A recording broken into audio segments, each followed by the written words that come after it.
once again, and then Srila Prabhupada's purport. Gradually, as the mind becomes progressively spiritualized, withdraw it from the sense activities, and by intelligence, the senses will be controlled. The mind, too absorbed in material activities, can be engaged in the service of the personality of Godhead and become fixed in full transcendental consciousness. Purport. The full first process of spiritualizing the mind by mechanical chanting of the pranava, Omkara, and by control of the breathing system is technically called the mystic or yogic process of pranayama, or fully controlling the breathing air. The ultimate state of this pranayama system is to be fixed in trance, technically called samadhi. But experience has proven that even the samadhi stage also fails to control the materially absorbed mind. For example, the great mystic Vishwamrita Muni, even in the stage of samadhi, became a victim of the senses and cohabitated with Menaka. History has already recorded this. The mind, although ceasing to think of sensual activities at present, remembers past sensual activities from the subconscious state, and thus disturbs one from cent per cent engagement in self-realization. Therefore, Shukadeva Goswami recommends the next step of assured policy, namely to fix one's mind in the service of the personality of Godhead. Lord Shri Krishna, the Supreme Personality of Godhead, also recommends this direct process in the Bhagavad Gita 6:47. Thus, the mind being spiritually cleansed, one should at once engage himself in the transcendental loving service of the Lord by the different devotional activities of hearing, chanting, etc. If performed under proper guidance, that is the surest path of progress even for the disturbed mind. Omagyanatimirandasya gananjana shalakaya chakshunmilitam yena tasmai Shri Gurave Namaha. So, the last three verses, so we got 16, 17, and 18, Shukadeva Goswami is recommending to Maharaj Parikshit that the first stage of God realization recommended there is the process of mystic yoga. I think it was Vidagdha Madhava the other day. Yeah, I think on Friday mentioned that perhaps Shukadeva Goswami is mentioning this type of yoga because there are many mystics in the audience there. So I thought that was an astute observation. Could be. But anyway, what's being recommended here is the mystic process, which is a mechanical way to reach transcendental consciousness. So Shukadeva Goswami is cautioning that even if we reach the stage of samadhi through this type of mechanical way, there's every chance that one can fall down. Even from perfection, one can easily fall from that platform. And the reason is given here. It's stated, mana karma bir akshiptam, because the mind will remember, even subconsciously, its past karmas. So the secret of success is given here is shubharte daryet diya. So artha is something that's valuable, that's real, and shubha is something means auspicious or pure. So shubharte is for the sake of the Lord, and daryet diya. So by concentrating on the activities, the name, the fame, pastimes of the Lord under proper guidance, that is assuredly the way of success, which was revealed in the first opening verses of this chapter by Shukadeva Goswami, even being a perfected transcendentalist in Brahman realization, still he was attracted to the pastimes of the Lord. So if even a liberated soul will be attracted by the transcendental pastimes of the Lord, then what to speak of conditioned souls? They can become perfect. So I am going to switch now to our PowerPoint presentation, because I thought these slides would be helpful. So for anybody that cannot see this, we have a picture of a yogi, and then next to him, the Eightfold Mystic process is listed. So just to review, the mystic process begins with yama and niyama. It's like you have Yamaraj, the Lord of the rules and regulations, supreme judge in the universe. So yamas is the first step in the system of mystic yoga, and they are 5 in number. There's first of all ahimsa, nonviolence. There's not lying, not stealing, not being sensuous, or in other words, practicing brahmachari, and not being greedy, or in other words, practicing detachment.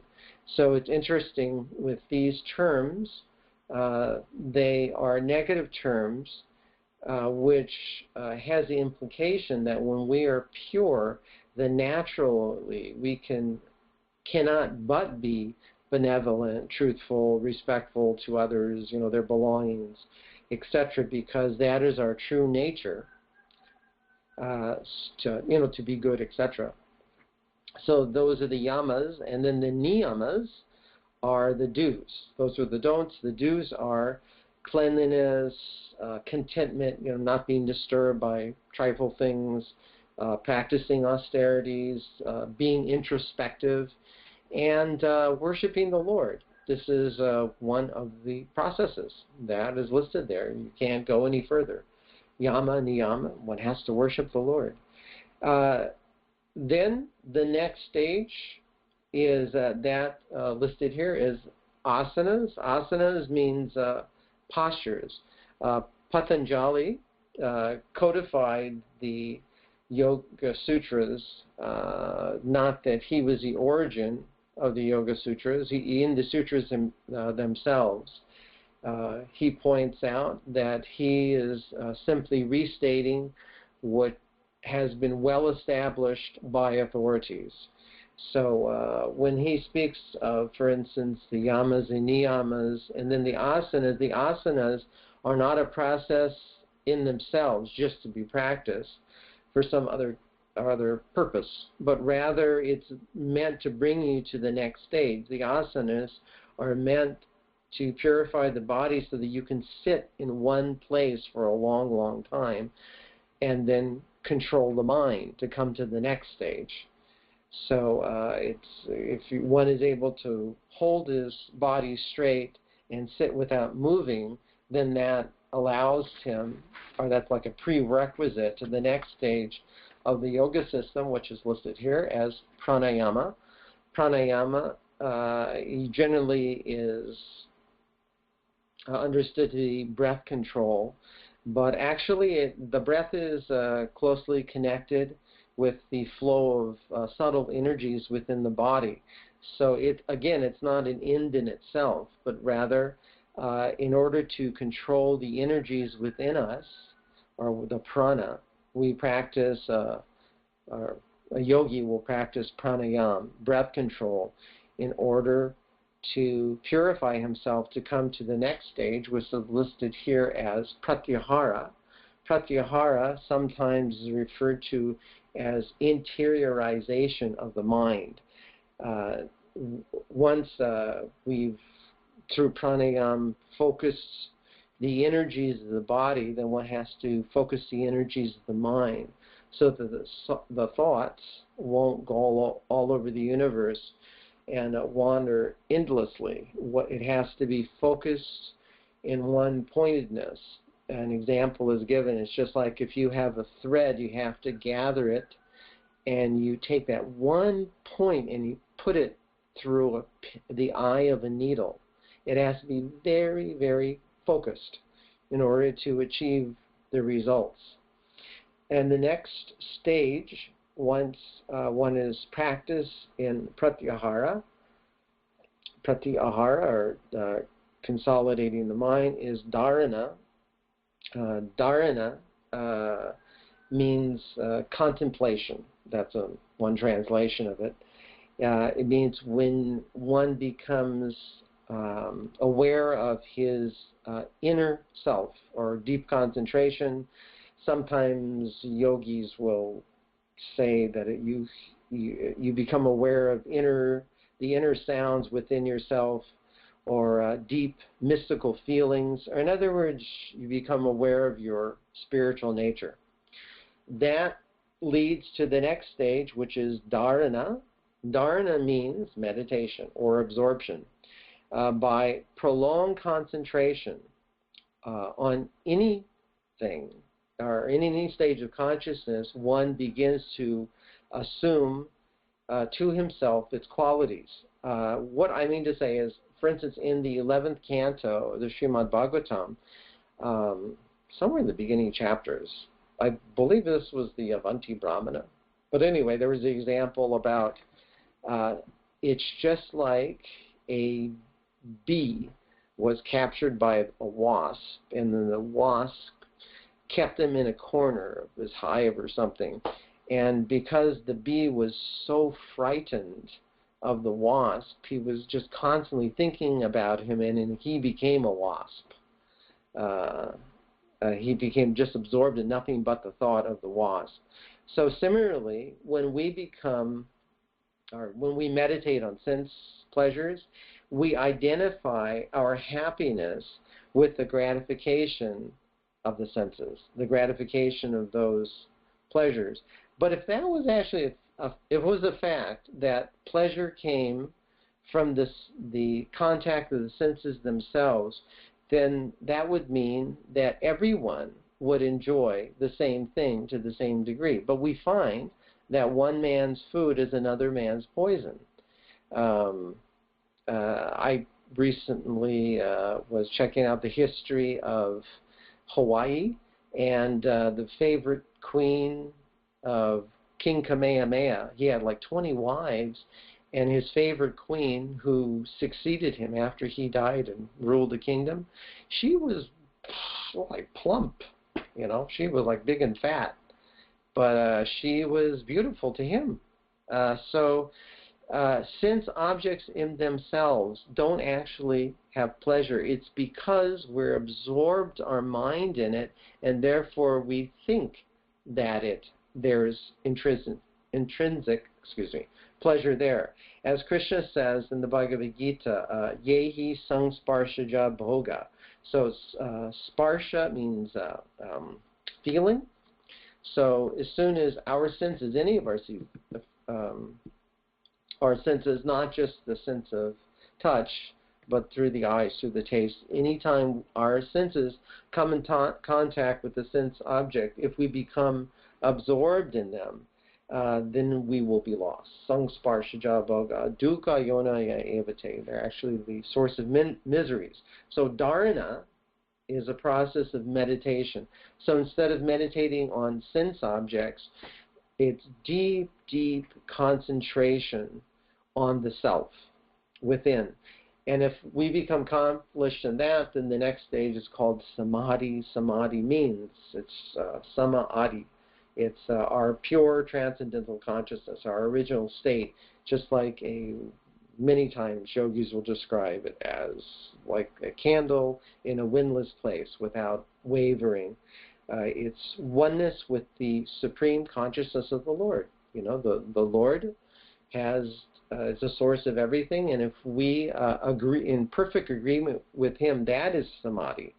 It's our original state. So it's an unwavering state. However, by the mystic yoga practice, through the mechanical process, one can fall down at any moment. So I'm going to go to the next slide here, and for anybody that can't see this, it shows text 16 and 17. So if we could just look at these verses one more time. We just went over them. So Shukadeva Goswami says, Grihat pravajito dhira that a person should control his senses, and first of all, he should leave home. So in the commentary of Vishwanath Chakravarti Thakur, he points out that when it says Grihat Pravarjito Dhira, the word Dhira represents the first stage of the yoga process. This is the is yama, specifically brahmacharya, the practice of celibacy. So Grihat Pravarjito Dhira, and then Punya Tirtha Jala Plutaha, that one should take bath in a holy place. So by bathing in holy rivers, that represents the second stage, niyama. Then sucha vivikta asino vidivat kalpitasane, then sitting on a seat according to the rules in a solitary, clean place. So we, by practicing the asanas, the sitting postures in accordance with the rules, such as sitting on kusha grass, on a deerskin, a soft cloth, that all represents the third stage, which is asana, sitting firmly for a long time. And then Shukadeva Goswami says, Abhyasena manasa shuddha trinivat brahmaksharang param, that one should repeat the syllable om. So by chanting the three syllables that combine together are the pranava onkara, it represents the fourth stage, which is pranayam, controlling the breath. And then he says manotvajet jita shasho, having or using the mind and controlling the breath. By practice of pranayam, one should first make the mind motionless. So that's where he says mano yajet.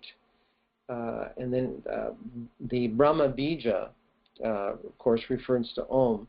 So by the practice of controlling the breath and concentrating on the Omkara, one is able to quiet the mind sufficiently. Therefore it says Brahma Bijam Aishvaram, make the mind motionless. Did I say the right? I'm sorry, Aishvaram. Avishmaran. Oh boy, that was a big mistake. Avishmaran. Yeah, smaran means to remember. So avishmaran means to don't forget.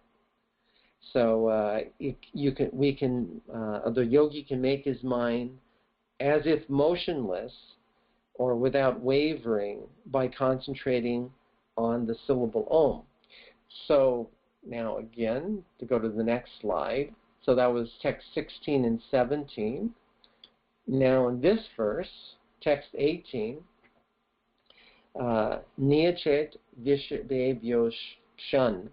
So shun usually means the eyes, like shara.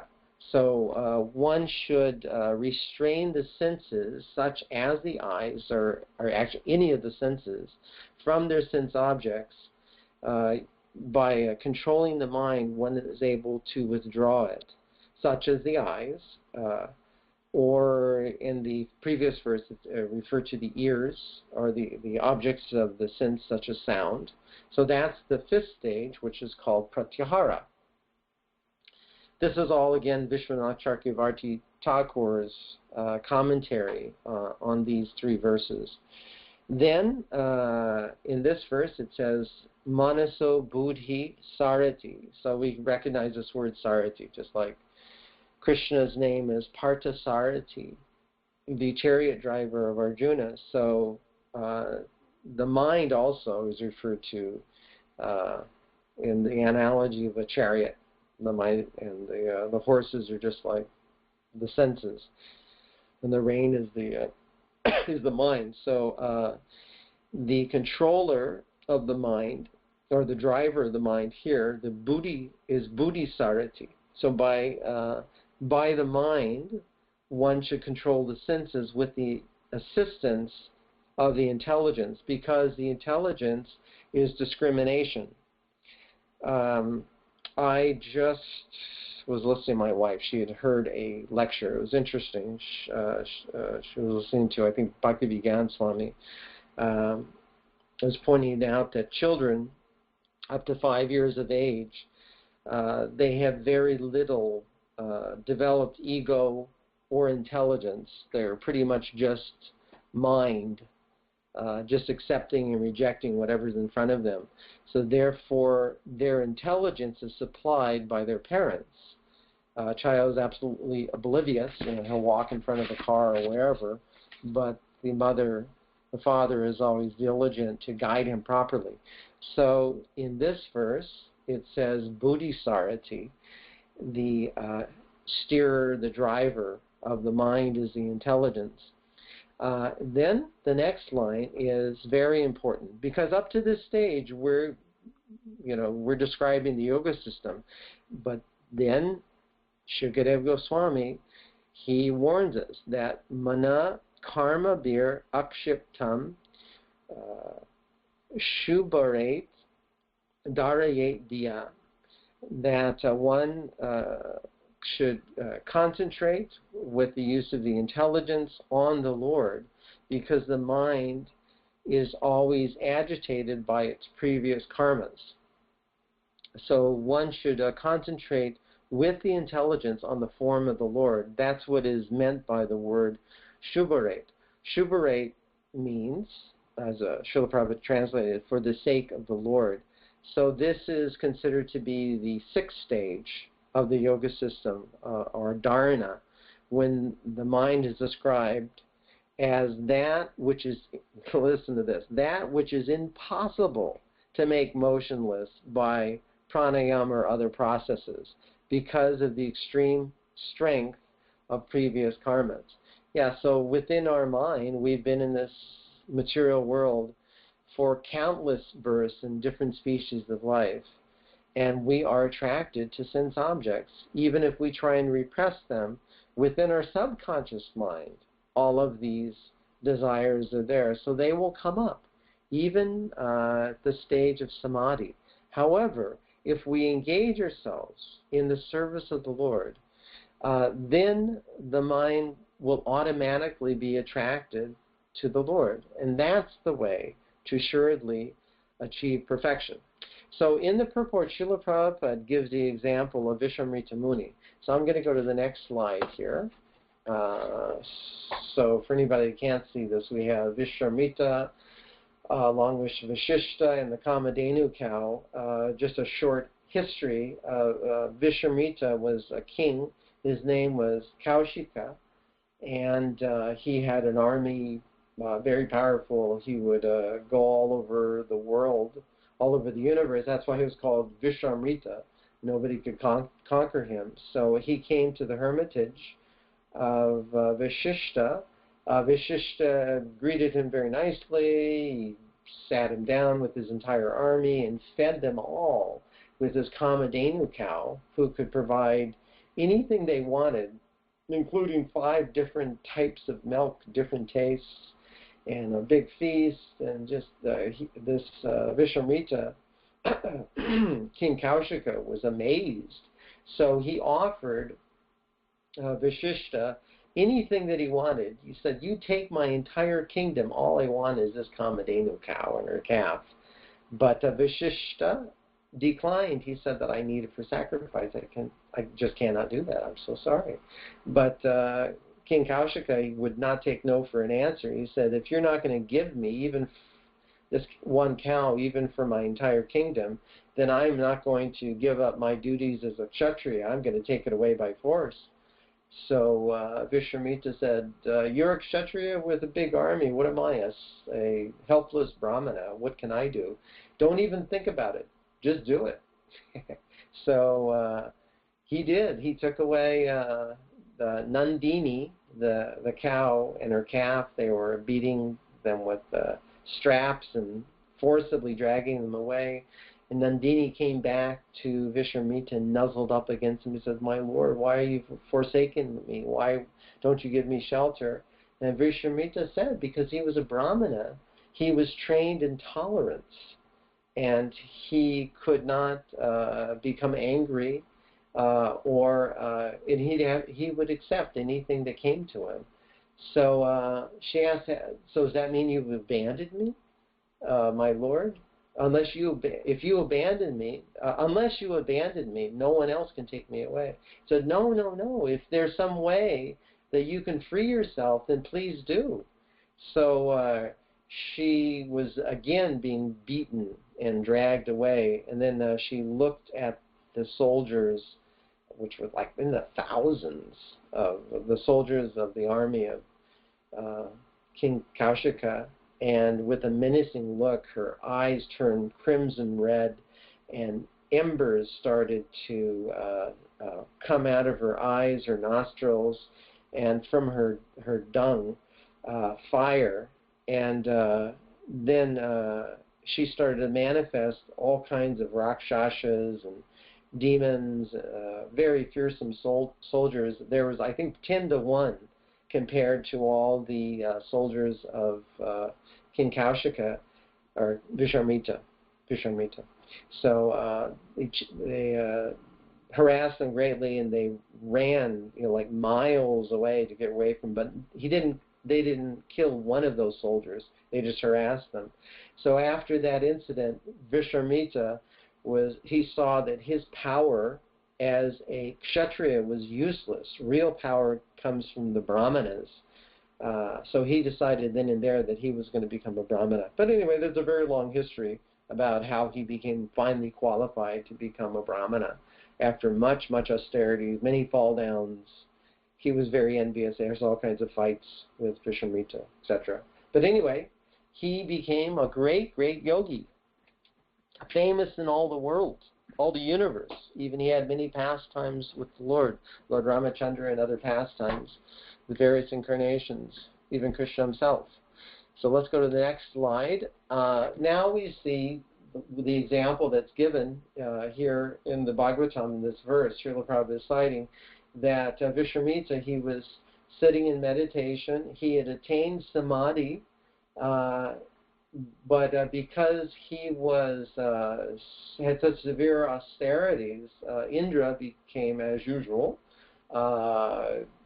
very frightened about these austerities, and he wanted to make him fall down because he was afraid that he would try to take over his post as the heavenly king. So he sent his chief seductress by the name of Menaka, who came to Vishamrita. So there's a picture here of Menaka sitting next to Vishamrita Muni.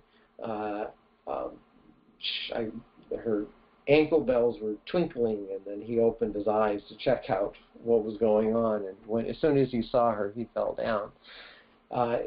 He lived with her and had a child. And then the next picture right next to it is that of Menaka holding this baby.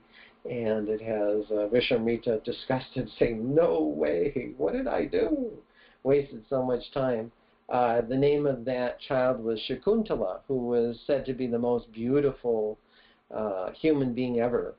So Vishamrita, even though he was a great yogi, he fell down because he was not, even though a great yogi, not trained in the devotional service of the Lord.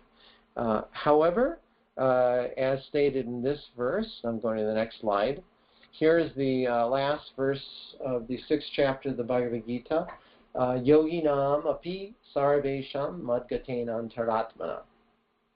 So Krishna says madgatena. So gati is the attainment of something. So madgatena is when one is always abiding or thinking of me. He never fails. He never stops thinking about me. When one has attained that stage, then Krishna assures Arjuna that of all yogis, Shraddhavan bhajate yomang same yukta tamo mata. So yukta uttama. He who practices like this, he is the best of all yogis. So I wanted to close with just pointing out this one word here. You see where it says Shraddhavan. Shraddhavan bhajate yomang same yuktatamo mata. So Shraddha means with great faith. So they're always, the greatest of all yogis are always thinking of Krishna without fail. And Shraddhavan, they're full of faith. Bhajate Yomam. They worship me with devotion. So this Shraddhavan is a very important word. One who is full of faith in the Supreme. That is a qualification one needs to become successful. So we are going to, is that the end? Yeah, that's the end of my slideshow presentation. Now we're going to go to one last thing. Hope this works here. Click. Don't save. That's the verse from today. Oh, and here we go. So I picked up on that word. This is a song that Pushkar Prabhu sang once before the Chaitanya Bhagavat. I thought it was wonderful, and then I played it once during Bhagavad Gita class. I'm just going to read the translation. It's one of Bhaktivinoda Thakur's short little works, a few lines, but it's so beautiful. He uses again and again this refrain, Shraddhavan, Shraddhavan Janahe. So Shraddhavan means one who is full of faith. Those people that are full of faith, they will attain perfection. So the Bengali goes like this. Nadia Gorjume Nityananda Mahajan Pati Yache Nama Hata Jivera Karana. Nityananda Mahajan is so mercifully opened a marketplace in Nadia Godruma for the welfare of the suffering souls. In that marketplace, only the holy name is traded. Then the refrain, Shraddhavan Janhe, Shraddhavan Janhe.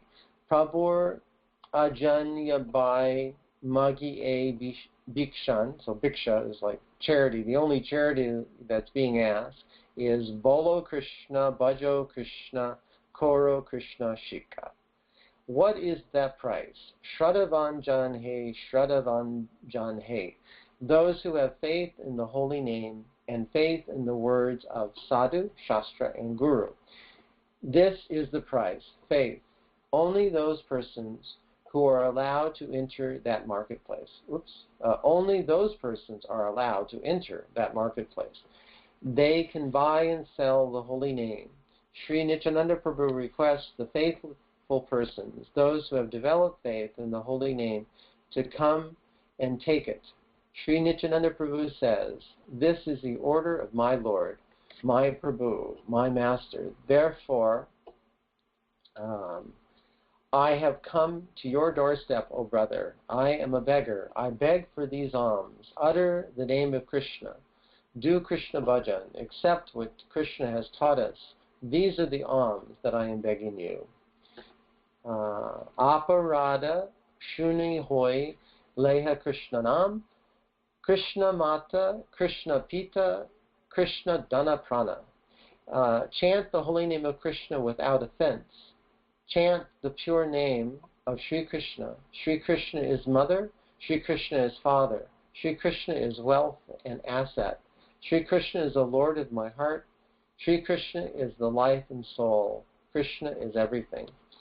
Jivera sangsara kori chadi acharan, jiva doya Krishna nama sarva dharma sar. Give up all your bad dealings, habits, and behavior and enter into Krishna samsara. The only relationship is with Krishna. Establish yourself in that relationship. Shower mercy on all the jivas, seeing them as Sri Krishnas, and completely surrender unto the holy name, Sri Krishna. This is the essence of all Dharma. Hare Krishna. Okay, so Prabhu, I am going to unmute everybody right now. I faithfully tried to keep my class 45 minutes. So that allows 15 minutes for questions and answers, and we could even finish on time today. What a novel idea. Okay, I have unmuted everybody. Does anyone have a question or a comment or anything? Maniji, where was all the details of that you told about Vishwamrita and Menaka? Where is that? This stuff I've read in the Mahabharata, I listen to tapes with Sridhar Maharaj, and I don't know. I'm into the Mahabharata. That's my Sutra nature. I like to hear Mahabharata, Ramayana, that kind of stuff. I like to listen better. So that's all told. That's told in the, because I haven't read the Mahabharata. Yeah, and it's all in the Mahabharata. Oh, it is. Okay. In other Puranas, but mostly in the Mahabharata. It's easy to find. We have the Mahabharata online. I think Krishna Dharma's. Krishna Dharma's is good. It's a summary. Although Hridayananda Maharaj said there's some things that he does not agree. So Hridayananda Maharaj really, really knows. He's read like, I mean, 24 different editions of the Mahabharata. But it's pretty good. I like it. I really like it. It's kind of like conversational, and it's not so huge you can't get through it. Like Ganguly's is really long. Yeah, that was lovely.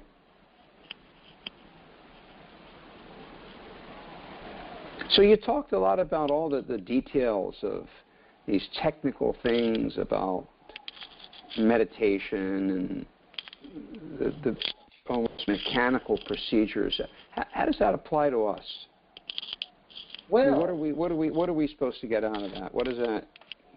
What should we, in this age of Kali, as followers of Mahaprabhu in our Vaishnava Gaudiya Sampradaya, how are we supposed to apply any of that in our life? I thought that the commentary of Vishwanath Chakravarti was really good, where he went over these 3 verses, and I mean, many of these things we can certainly apply to ourselves. I mean, just like the yamas and the niyamas, I mean, those things are preliminary just to be a good human being, to raise ourselves to the stage of goodness. Not lying or stealing and not being violent and, all those things. And then as far as, like, pranayam, the sitting postures like that, not necessarily do we have to follow those, but certainly, they might be helpful occasionally. I was kind of thinking as you were reading it, almost the opposite. I was thinking, like, thank God we don't have to do all that stuff. We basically just have to chant with. I mean, of course, we never want to lose sight of whatever's favorable for our devotional service. We should accept it. Whatever's not favorable, we should reject it. And if some of these new technical things are helpful, by all means. If for some people sitting with a certain posture with your back straight, some devotees do that. They sit so beautifully and sit and chant the rounds. For myself, I just like to go for long japa walks. But anyway, whatever is favorable, we should accept. But as you were reading so many of those technical things, I was just thinking, thank God that there's no tatarpata niyamak smaranena kala, that there's no real hard and fast rules for, especially in this age, for us. Okay, I can give you a practical example for myself. Okay, good. There's a question that just came up in the chat saying, what about controlling the breath while chanting? Is that good or bad? And because I mentioned about pranayama, about exercising, should that done before chanting? So a practical example for myself is I was just introduced, someone chanted, because they're learning Sanskrit. So they said that before they chant Omkara, and it puts, because it's a seed mantra for all other sounds in the Veda, is within Omkara. So when you chant it, you automatically come in tune. So you chant that before you chant a verse. And then when you chant the verse, it's like all in tune. So I tried it, and I thought, wow, that really works for me anyway. That's why I tried the other day when I had class on Thursday. I tried to chant in that particular tune that they had introduced me to, and anyway, I couldn't do it in a group of devotees. But for instance, here you go. Om Niyached Visabebhyokshan Manasa Buddhisaratihi Mano Karma Bir Akshiptam Surarte Darayetya. I don't know if you can hear that or not. At least for me, it's a heck of a lot easier to chant a verse, than just, unless I got to memorize or something, and then it's like second nature. But when you like chant Om, then it puts, you in, the tune is just right. It puts you in a meditative state, and then you're able to chant a Vedic mantra nicely. I don't know if that helps or not, but anyway, no, it's I found interesting. that for myself. I would put it in the category of if something is whatever is helpful, we should accept it. If you find that helpful, you should accept it. And but I would say into the general masses, that's probably not an important thing to think. Well, geez, maybe this is something I should do or something I should not do. Right. Yeah. Otherwise, you just get people confused. You're really confused. I agree. Absolutely. What's that? Yeah, you just want to stick to the basics. Smaranena Nakala. They call it the KISS principle. You know what that is, yeah? You've heard that acronym KISS? Keep it simple, stupid. Yeah.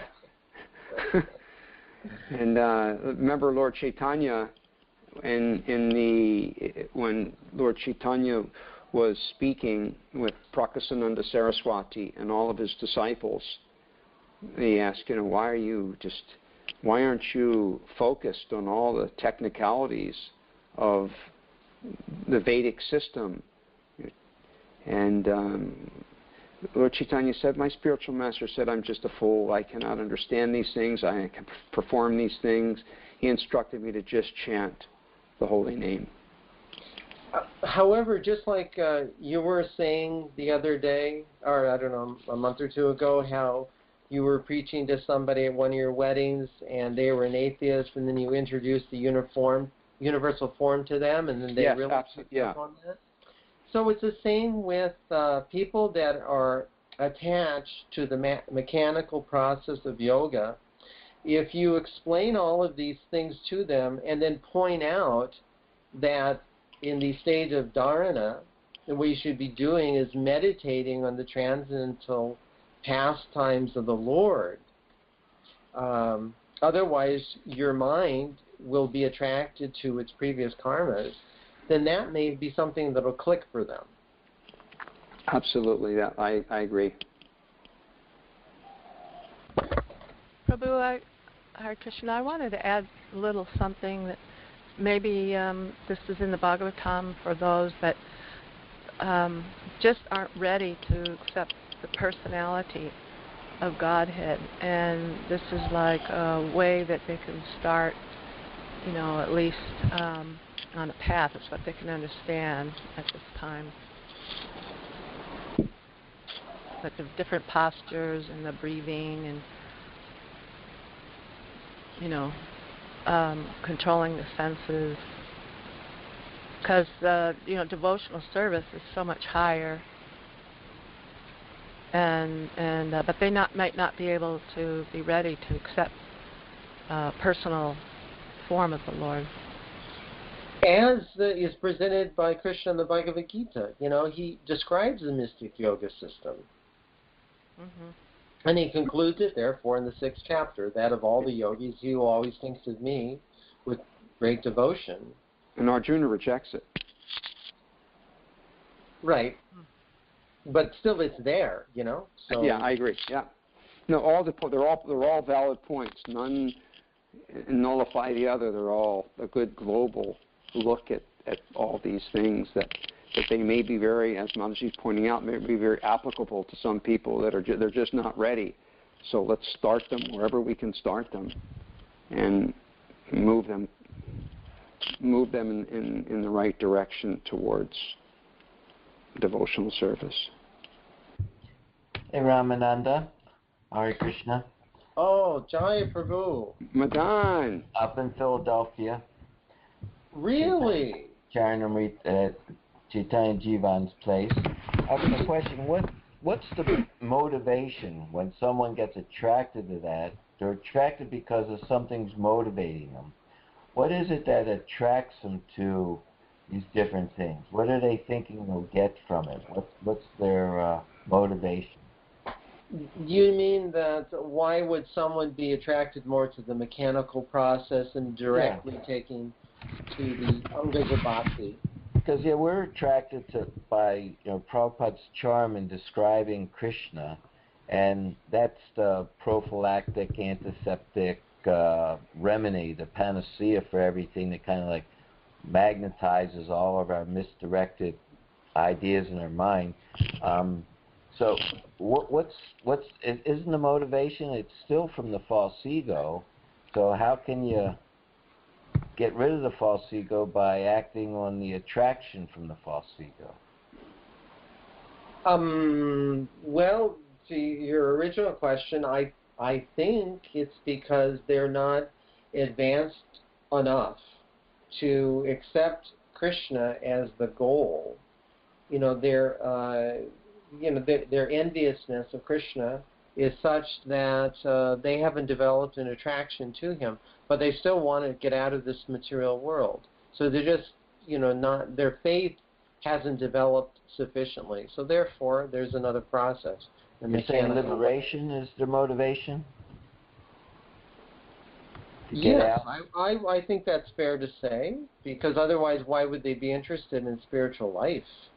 They could just be a gross materialist. But they're looking for something else, being disgusted with this material world. Well, they could also thinking it would benefit them materially. I'll have more power, I'll have more charisma, people will like me better, it'll be another feather in my hat of how that I'm kind of perfect and complete and knowledgeable and powerful and beautiful. It would all just be another feather in my hat. So also now I'm mystically advanced. I can talk in any circles and still be honored as a learned person. I have different abilities that are better than somebody else's abilities. Oh, yeah, this is interesting. Yeah, Kundita's saying that they're attracted just the good feeling in the mode of goodness. That good feeling for its own sake. Yeah. Well, mystic power. Madan, how would you answer that question? How they're attracted? Yeah, you must have some thoughts on the matter by asking the question. How would you answer your own question? Well, Atmaban Manite Jagat, I would say that if I was attracted to mystic power or developing this, it would give me more control over the material energy.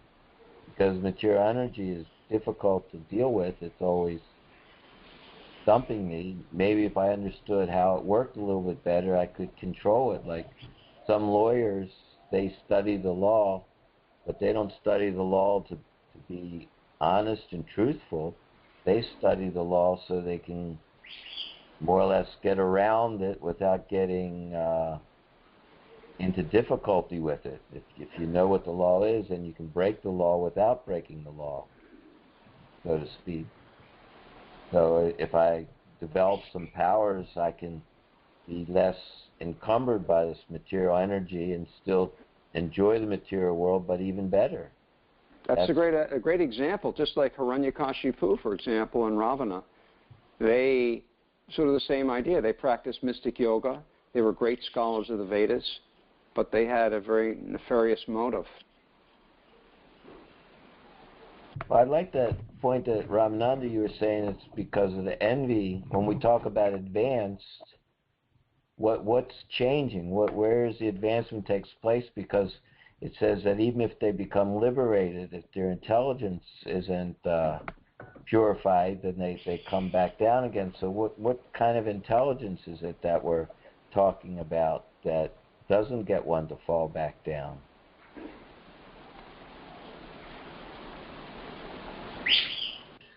Okay. Well, the intelligence is initially supplied by the guru. And just like when we're children, our mother guides us. So in spiritual life, as spiritual children, we're guided by the Veda Mata, and then the Guru helps us to understand the Vedas. So our intelligence is supplied by the Guru and the instructions of the Shastra. That's how I would answer that. But in our own, comparing it to the way that we think now, because of course those are always perfect answers you give, but for myself, I'm so dull that I have to relate it to how it manifests in me and how my particular desire not to surrender, it's very tricky. It always is telling me that I am surrendering even though I'm not surrendering. There's some sort of a covering cheating process that goes on inside me. I don't know if everybody's got one of them, but I do notice that it mentions thoroughly honest in different verses, that what that thoroughly honest, it takes it to another level of integrity to the knowledge that we're receiving. And to me, that's always the hard part. I guess that deals with pride, a type of pride and humility. I don't even know what those words mean in actuality. I mean, I can carry on a conversation with them to maintain my pride, but to actually understand what thoroughly honest is and what those words mean and how this applies, that simply by chanting Hare Krishna, you can overcome even the greatest yogis in some special way, that special way is what's going to liberate us. But even the greatest yogi and the greatest processes that they follow isn't going to. So there's something very subtle, and I always try to capture that to see what it is, because I know that you see it so often that we can go through so many years, but we're just 1 degree or something off where we can't really focus right on that point of what surrender means. Or, I can surrender externally, I guess, just if I have to. It depends on who's asking me and what's involved, but I think I know enough, but I just can't bring it up to clarity because of my contamination. So, of course, hearing nice devotees talk helped me uncover that dark spot. Did that make any sense? It all makes sense. It shows somebody very sincere. Madan, how are you communicating with us? Are you on your iPhone? No, I'm sitting in Chaitanya Jivan's room. He has his internet still connected, and I'm using my computer I brought with me. Well, I want you to know that your audio is crystal clear. Therefore, there is no excuse to not give us some classes, because it's crystal clear. Well, thank you very. I did check a ping or something. He has a really good connection here. I think it's.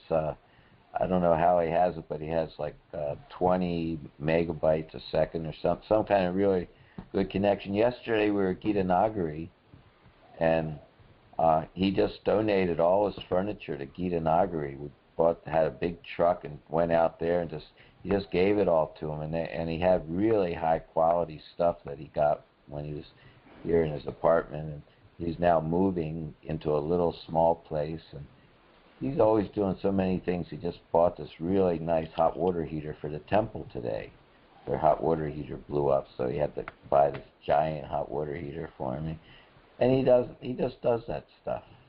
So I'm helping him get things together, and tomorrow going to Hariyasa's. He has a group that meets on Tuesday nights for a couple hours and having Bhagavad Gita and different types of japa and stuff. So there's a lot of nice little things going on everywhere.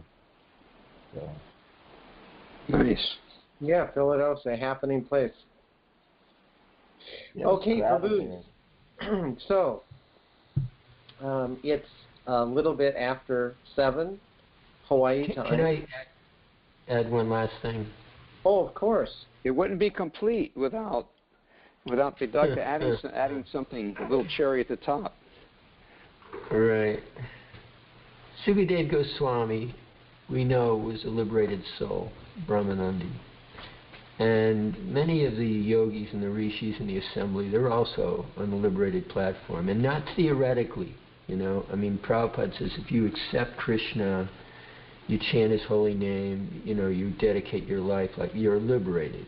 But we've seen, you know, so many Westerners having difficulties along the way, so there's an apparent problem there.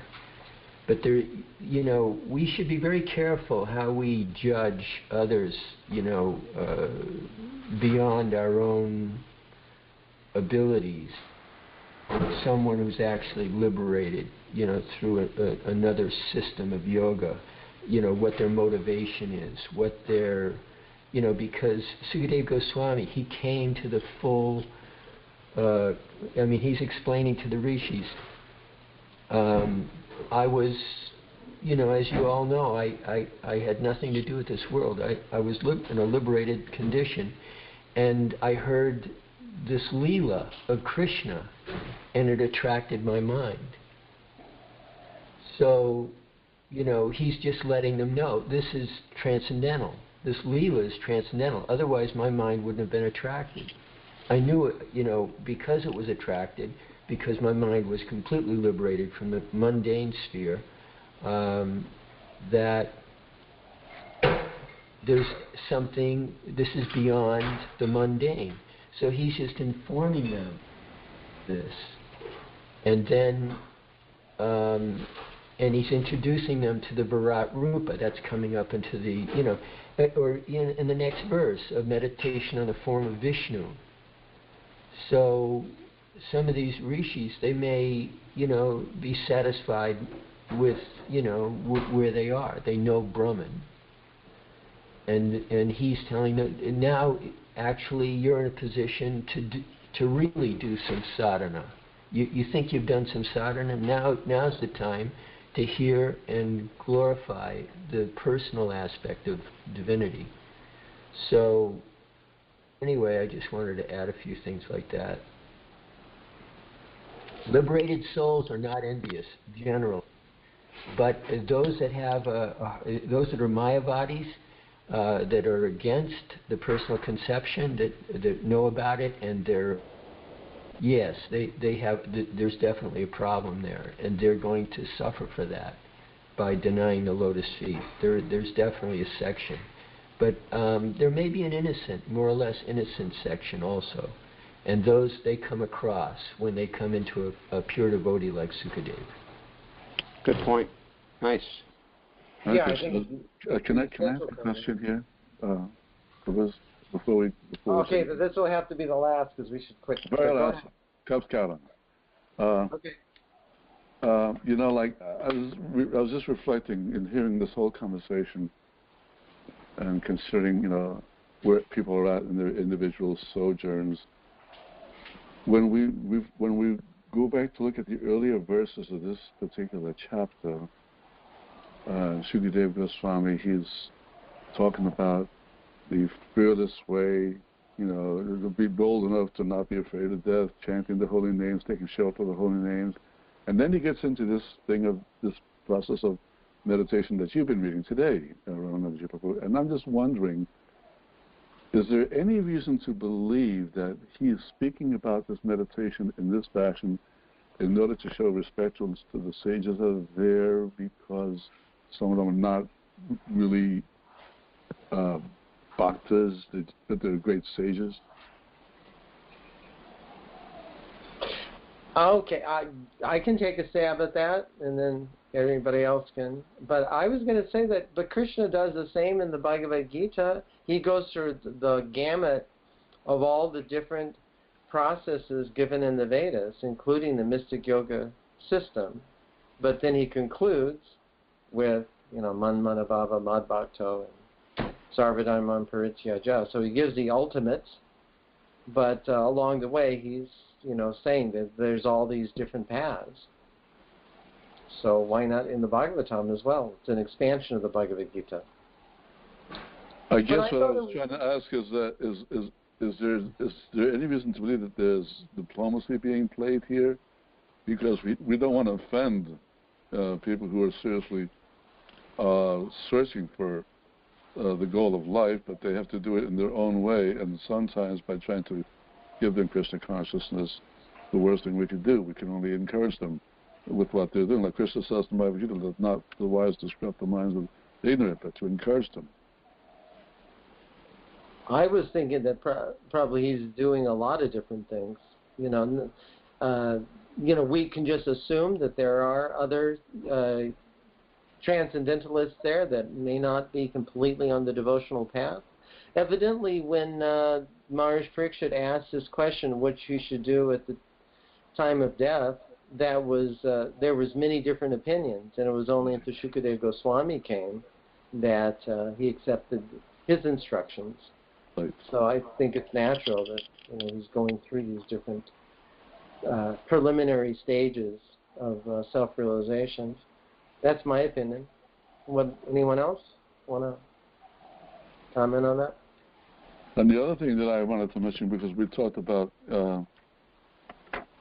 different societies, I believe, that for preaching to them.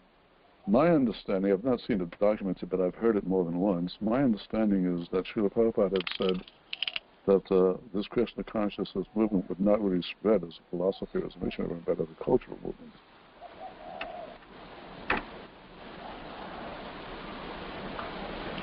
Because we know from the example of Lord Chaitanya that he didn't preach philosophy.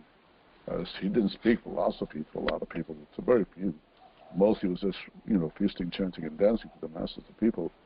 And that would be the cultural aspect that would really spread this movement all over the world. Kind of hard to separate the two, though, isn't it? I mean, it's really not just cut and dry or black and white. I mean, just sure, there's chanting and dancing and feasting, but I don't think you can say this is cultural versus religious.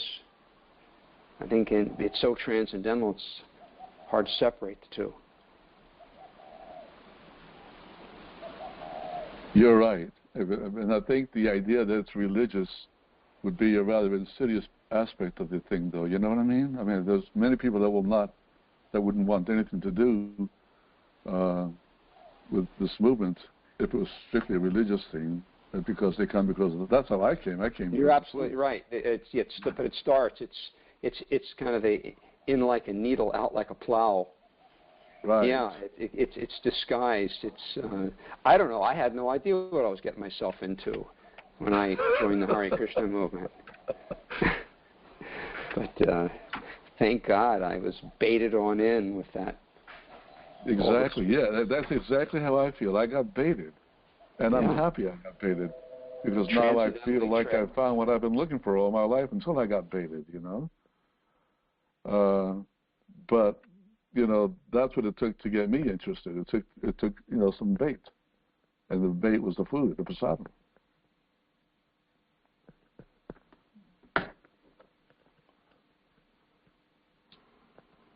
Thank you, Prabhu. Okay, Prabhu, thank you for your kind attention. We'll look forward to getting everybody's association soon. Great class. Ramananda, you did a really good job pulling it together in short order. That was wonderful. And God, it seems like you did a lot of research. Seems like you were working on this for a while, but it was great class and great participation from the Vaishnavas. Boy, I feel I'm all charged up. I'm ready for the day. I feel like I got a really good, healthy dose from everyone of Bhagavatam today. So I thank everyone. I'm very, very satisfied. Thank you, Narahari. All right. Yes, thank you for your association, Narahari. And everyone else. Jai, all glories to Srila Prabhupada. Jai, Hari Bol. Hari Bol. Hari Bol.